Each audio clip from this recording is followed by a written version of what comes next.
Hello everyone. Today we're going to show you how to integrate ActiveCampaign with Thrive Quiz Builder. If you're new to ActiveCampaign, you can find a link for a free trial in the description. If you're already a user, just log in and let's get started. First, go to the app section and search for the Zapier app, which we'll use to connect ActiveCampaign with Thrive Quiz Builder. Click on Set this app up, and if you don't have a Zapier account yet, create one now. After logging in, you'll be taken to the Zapier dashboard.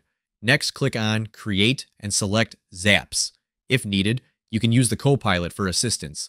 Choose both Thrive and ActiveCampaign from the list, then enter all the required details on the right-hand side. To connect your ActiveCampaign account, you'll need your API URL and API key. Go back to your ActiveCampaign account, navigate to Settings, then Developer, and copy the necessary information. Paste these details into the required fields and follow the same process to connect your Thrive account. After configuring your settings, click Continue.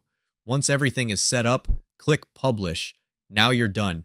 And before we end this video, I want to invite you to a free training on building your email list while earning high-ticket commissions. My team and I have been using this method to make over $3,000 in commissions while growing our list for free. If this sounds like something you'd be interested in, just click the link in the description to sign up. Thank you for being a viewer of our video and for your continued support. It's incredibly meaningful to us.